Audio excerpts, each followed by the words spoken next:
ஆதியை துணை. அனைத்து உறவுகளுக்கும் நமஸ்காரம்.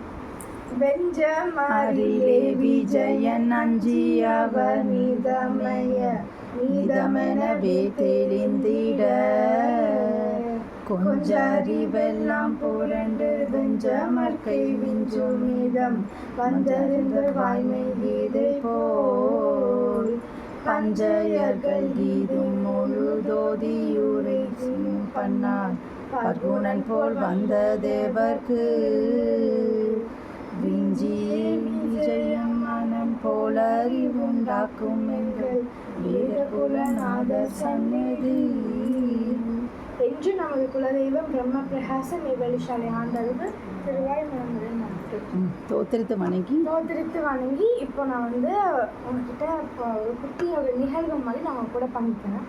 இப்போ வந்து தற்கொலை வந்து செய்யலாமா கூடாதா? நமக்கு எல்லாமே தெரியும் அது வந்து செய்யக்கூடாது, அது ஒரு தவறான விஷயம்னு சொல்லி நம்ம எல்லாருக்குமே தெரியும். ஆனால் நம்ம மகாபாரதத்தில் வந்து அஞ்சு பாண்டவர்களில் வந்து நம்ம அர்ஜுனர் இருப்பார்ல, அவர் வந்து எதுக்குன்னா அந்த வில்லுக்கு தான் நம்ம வந்து அர்ஜுனர்னு நம்ம சொல்லுவோம். ஆனால் அவரே வந்து தற்கொலை நான் பண்ண போறேன்னு சொல்லி வந்து சொல்லியிருக்காரு. அது வந்து ஏன் அப்படி சொன்னார், என்ன நிகழ்வுன்னு சொல்லி இப்போ நம்ம கூட வந்து பண்ணிக்கிறேன். என்னன்னா வந்து ஒரு நாள் அவர் வந்து அர்ஜுனர் வந்து அவர் மனசுக்குள்ளேயே ஒரு சபதம் மாதிரி எடுத்து வச்சிருந்தாராம். அவருடைய வந்து அந்த காண்டிபம்மை வந்து யாராச்சும் தவறாக பேசினாலோ இல்லை வந்து குறை மதிப்பு இல்லாமல் பேசினாலோ வந்து இந்த மாதிரி ஒன்று சொன்னால் அவங்களோட தலையை வெட்டிடுவார், இல்லைன்னா அவரே தற்கொலை செஞ்சுப்பார் அப்படின்னு சொல்லி அவர் மனசுலேயே ஒரு சபதம் மாதிரி அவர் போட்டு வச்சுருந்தாராம். அப்போ ஒரு நாள் வந்து ஒரு போரில் வந்து கர்ணனும் அர்ஜுனனும் சண்டை போடும்போது கர்ணரை வந்து அர்ஜுனன் கொல்ல முடியாது, அவர் தோத்துட்டாரா அந்த போரில். அப்போ வந்து அவரோட அண்ணா வந்து தர்மர் சொல்லிட்டு அவர் வந்து ரொம்ப கோபப்பட்டு அங்கே நடந்த விஷயம் என்னன்னு சரியா தெரியாமல் இந்த மாதிரி அர்ஜுனன்கிட்ட வந்து நீ எல்லாம் எதுக்கு வந்து வில்லில் வந்து ரொம்ப பெரிய ஆளுன்னு சொல்லிக்கிற, காண்டிபம்லாம் எதுக்கு வச்சிருக்க, அதுக்கு வந்து ஒரு வேஸ்ட்டு யூஸே இல்லை அப்படின்னு சொல்லி ரொம்ப கோபத்தோடு ரொம்ப திட்டாராம். அதை கேட்டு அர்ஜுனருக்கு மனசு ரொம்ப கஷ்டமாயிட்டு அவருக்கு ரொம்ப கோவம் வந்துருச்சு. ஆனால் அவர் தான் மனசுக்குள்ளேயே ஒரு சபதம் வச்சிருந்தாரு, இந்த மாதிரி அவரோட காண்டிபத்தை பற்றி யாராச்சும் தவறாக பேசினா அவங்களோட கழுத்தை அவங்கள வந்து கொலை பண்ணுவார், இல்லை அவரே தற்கொலை பண்ணிப்பார் அப்படின்னு சொல்லி அவர் வந்து வச்சிருந்தாரு. அதை கேட்டு என்ன பண்ணாலும் அவர் வாள் எடுத்து அவங்க அண்ணனோட தர்மரோட தலையை வந்து வெட்ட போனாராம். அப்போ வந்து கண்ணன் வந்து வந்தாரா, வந்து என்ன பண்ணுற அப்படின்னு சொல்லி கேட்டாரா. அவர் சொன்னார், இந்த மாதிரி நான் ஒரு சபதம் எடுத்து வச்சுருந்தேன், எங்கள் அண்ணாவே இப்படி சொல்லிட்டாரு, ஆனால் நான் வந்து அவர் விட போகிறது இல்லை, ஏன்னா காண்டிபத்தை பற்றி அவர் தப்பாக பேசிட்டாரு அப்படின்னு சொல்லி வெட்ட போனாராம்.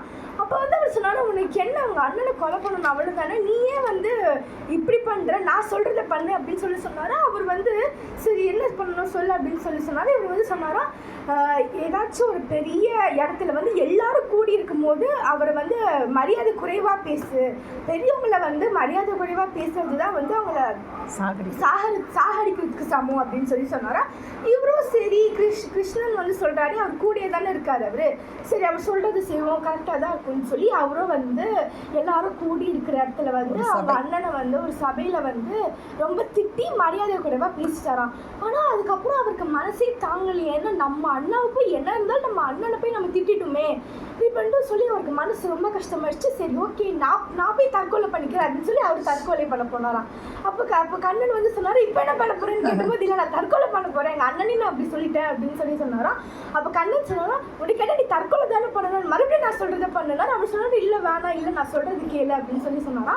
அவர் சொன்னாரா, நீ வந்து இது வரைக்கும் நீ உன் வாழ்க்கையில் சாதிச்சது எந்த போர்லாம் நீ வெற்றி பெற்றிருக்க, நீ வந்து வில்லில் வந்து எவ்வளோ ஒரு திறமையான ஆள்னு சொல்லி நீ சாதிச்ச விஷயங்கள் எல்லாம் உன்னோட புகழை வந்து நீ வந்து பேசு, எல்லாரும் இருக்கிறப்போ உன்னோட புகழை வந்து நீ பேசு அப்படின்னு சொல்லி சொன்னா. அவரும் வந்து என்ன பண்ணாரு, எல்லாரும் இருக்கும்போது அவரோட புகழ் எப்படிலாம் போட ஜெயிச்சாரு, அவர் எப்படிலாம் ஒரு சிறந்த ஆள் அப்படின்னு சொல்லி எல்லாமே பேசிட்டு வந்துட்டாராம். அப்போ அவர் சொன்னார், சரி நான் போய் தற்கொலை பண்ணிக்கிறேன் அப்படின்னு சொல்லி அந்த அர்ஜுனன் சொன்னாரா. அப்போ சொன்னால் நீ தான் ஆல்ரெடி தற்கொலை பண்ணிட்டே அப்படின்னு சொல்லி அப்படி சொன்னாரா. அவருக்கு வந்து ஒன்றுமே புரியல, என்ன சொல்கிறீங்க அப்படின்னு சொல்லி கேட்டாரா. எப்போ வந்து ஒருவன் வந்து அவனோட புகழ்ச்சி அவனே பேசிக்கிறானோ அப்போ அவன் வந்து அவனை தற்கொலை பண்ணதுக்கு சமம் அப்படின்னு சொல்லி அவர் வந்து சொன்னாராம். இதுலேருந்து நமக்கு என்ன தெரியுது, எப்படி சொல்கிறாங்க, தற்புகழ் வந்து அவ்வளோ கெட்டது, தற்புகழ் பேசுறது வந்து நம்ம தற்கொலை பண்ணிக்கிற அளவுக்கு மோசமானதுன்னு சொல்லி நான் வந்து சொல்கிறாங்க. அர்ஜுனர் வந்து இங்கே மட்டும் அவருக்கு அந்த தற்புகழ்ச்சி வந்து இல்லை, இன்னொரு நிகழ்வுலையும் வந்து இருக்குது. அந்த நிகழ்வும் நான் அவங்ககிட்ட சொல்லியிருக்கேன். ஒரு நாள் வந்து அதே மாதிரி கண்ணனும் அதுக்கப்புறம் அர்ஜுனரோ வந்து ராமாயணம் காலத்தில் கட்டினா அந்த பாலம் வழியாக போயிட்டு இருந்தாங்களாம். அப்போ வந்து போயிட்டு இருக்கும்போது அர்ஜுனன் வந்து கண்ணன் கிட்ட சொன்னாரா, நான்லாம் அந்த காலத்தில் இருந்தேன்னா வில்லு வச்சே நான் கட்டியிருப்பேன் பாலத்தை, இந்த அப்படி கட்டியிருப்பேன். ராமர் ஏன் வந்து இப்படி கட்டினாரு, கல் வச்சு கட்டினாரு அப்படின்னு சொல்லி வந்து ரொம்ப கொஞ்சம் திமிராக சொன்னாராம். அப்போ வந்து கண்ணன் வந்து சொன்னாரு, இல்லை அப்படி கட்ட வந்து சாத்தியம் இல்லை அப்படின்னு சொல்லி சொன்னாராம். அப்புறம் பக்கத்துல இருந்த ஒரு ரிஷியும் அவரும் இதை கேட்டுட்டு வந்து அது எப்படி வில்ல வச்சு கட்ட முடியும் அப்படின்னு சொல்லி சொன்னாராம். இதை கேட்டு அவருக்கு வந்து ரொம்ப கோவம் வந்துருச்சு. ஏன்னா அவரோட காண்டிபம் வந்து அவரு எவ்வளோ பவர்ஃபுல் அவருக்கு தெரிஞ்சு, யார் சொன்னா அப்படி கட்ட முடியாதுன்னு சொல்லி நான் கட்டி காட்டுறேன்னு சொல்லி என்ன பண்ணாரா, வில்ல வச்சு முதல் தடவையாக வந்து ஒரு பாலம் வந்து கட்டினாராம். அப்போ அந்த ரிஷி வந்து ஒரு கால் எடுத்து வச்சாராம், பாலம் முழுசாக உடஞ்சிருச்சான். அப்போ வந்து சரி இருங்க, நான் வந்து இப்போ எதுவும் தப்பாக கட்டிட்டேன், நான் இன்னொரு தடவை கட்டுறேன்னு சொல்லி 2வது தடவை கட்டினாராம். அப்போ வந்து அந்த ரிஷி வந்து 2 கால் எடுத்து வச்சு ஃபுல்லாக கீழே வந்துச்சா.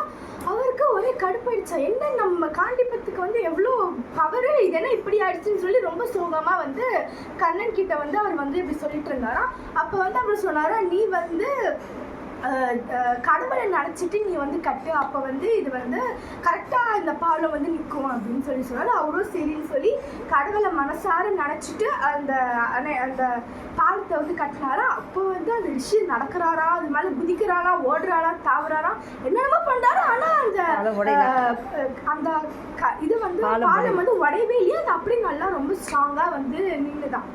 ஏன் அப்படி நின்றுது, அவர் கடவுளை நினச்சி அவர் வந்து கட்டினாரு. அது மட்டும் இல்லாம அந்த பாலம் கீழே வந்து நம்ம கண்ணன் வந்து அது தாங்கி பிடிச்சிட்டு நின்றுட்டு இருந்தாரா. ஏன்னா அவர் கடவுளை நினைச்சு 3வது முறையா கட்டினதுனால 2 தடவை தன் அறிவுல செஞ்சு என்னால முடியும்னு சொல்லி அவர் கட்டினாரு. 3வது தடவை தான் அவர் முதுகுல கட்டினால அது வந்து தாங்கிருக்கு அப்படின்னு சொல்லி. சரி, இதுதான் வந்து அந்த 2 நிகழ்வு. ஸோ இதில் நமக்கு என்ன தெரியுதுன்னா வந்து தற்புகழ்ச்சி தற்பெருமை இருக்கவே கூடாது. அப்போ நம்ம புகழ்ந்து பேசவே கூடாதா அப்படின்னு இல்லை, நம்மளை பற்றி தான் பேசக்கூடாது. நம்ம டெய்லியும் மூச்சோட ஊனோருக்கு மற்ற நம்ம தெய்வம் சன்னதங்கள் அவருக்கு இருக்கு. அதனால அப்போ வந்து அவர் சொல்றாரு, யமன் சொல்றான் உலகமே வந்து எம் கை அடக்கம் அப்படின்னு சொல்லி சொல்றாங்க. நம்ம தெய்வம் சொல்றாங்க அந்த யமனே எம் கை அடக்கம் அப்படின்னு சொல்லி நம்ம தெய்வம் சொல்றாங்க. அதனால தெய்வத்தோட புகழை பேசி தெய்வம் சொல்படி நடந்து வேத நூல்களை படிச்சு மூலம் வந்ததை நான் கூட ஒட்டி வச்சு நம்ம சொல்ற பதிவாளுக்கு போவோம். நீங்க அதை பண்ணுவீங்கன்னு எனக்கு உங்க மேல நம்பிக்கை இருக்கு. தொடர்ந்து மெய் பேசும். நமஸ்காரம். நிலைத்து நின்றவர்களுக்கு நிச்சயமா இருக்கும் அந்த வரமான சொல்ற பதிவாள். நமஸ்காரம்.